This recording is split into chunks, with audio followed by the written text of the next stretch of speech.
ৰোগীক আইচিউত ভৰাই ডাক্তৰ গ'ল IPL চাবলৈ। খেলপথাৰত চলি থাকিল ৰাজস্থান ৰয়েলছ বনাম পঞ্জাৱ কিংছৰ খেল। আইচিউত চলি থাকিল ৰোগীৰ জীৱন মৃত্যুৰ খেল। অৱশেষত খেলো শেষ, ৰোগীৰ জীৱনো শেষ। ডক্টৰ কোনো নাই। আৰিফুল গৈছে IPL খেল চাবলৈ। এইখন নগাঁও ডিউকেয়াৰ হাস্পতাল। এই হাস্পতালতে 14 এপ্ৰিলত ফজলুল হক নামৰ এজন ৰোগীক ভৰ্তি কৰিছিল। ৰোগীজনৰ অৱস্থা সংকটজনক হোৱাত পিছৰ পৰ্যায়ত ICU আৰু ভেণ্টিলেটৰত ভৰ্তি কৰায়। কিন্তু তাৰ পাছতো ৰোগীজনৰ প্ৰাণ ৰক্ষা নহ'ল। ৰোগীজনৰ মৃত্যুৰ পাছতে নগাঁও ডিউকেয়াৰ হাস্পতালখনৰ বিৰুদ্ধে ৰোগীৰ আত্মীয় কেতবোৰ গুৰুতৰ অভিযোগ উত্থাপন কৰে।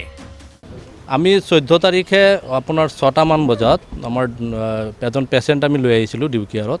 ডক্টৰ আৰিফুলক তাৰ আগদিনাখন আমি ডক্টৰ আৰিফুলক দেখালোঁ।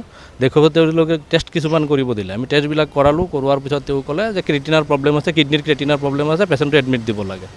আমি 14 তাৰিখে আপোনাৰ 6টামান বজাত আমি পেচেণ্টটো সন্ধিয়ালৈকে পেচেণ্টটো এডমিট দিলোঁ।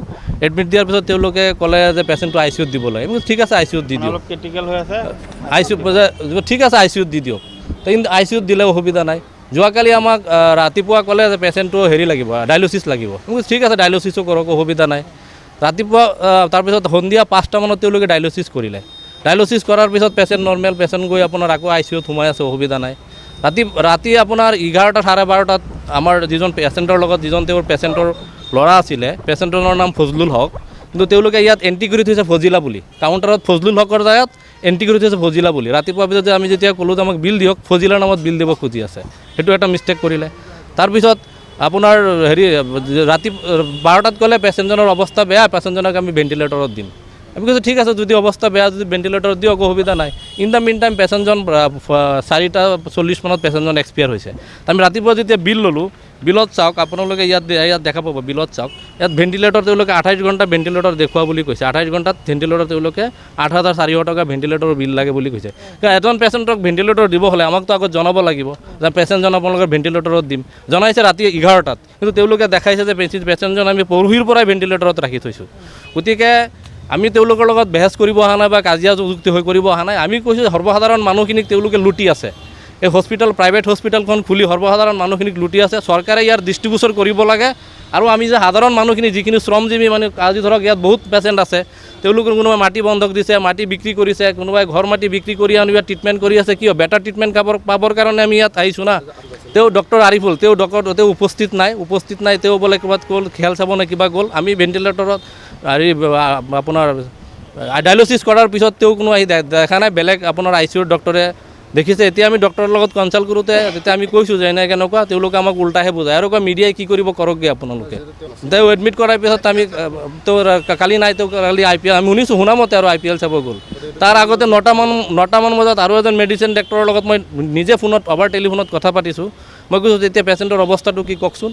কৈছে যে পেচেণ্টৰ অৱস্থা এতিয়া ঠিকে আছে, আমি ৰাতিপুৱা আকৌ টেষ্ট কৰিম, টেষ্ট কৰি যদি ক্ৰেটিনা যদি আপ ডাউন হয় তেতিয়াহ'লে আমি আকৌ ডায়লচিছ কৰিম। মই কৈছোঁ হ'ব, ভাল কথা।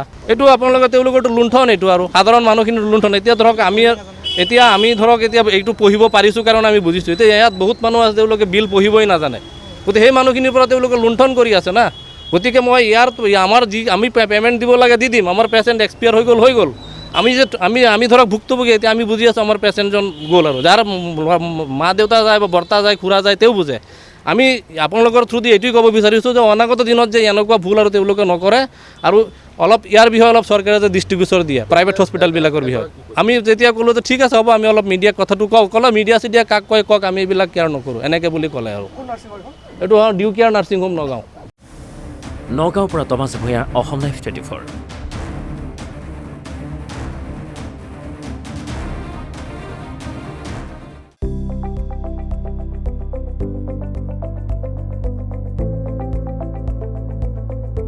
NB নিউজ, সহজ সৰল ভাষাত নৱভাৰতৰ কথা।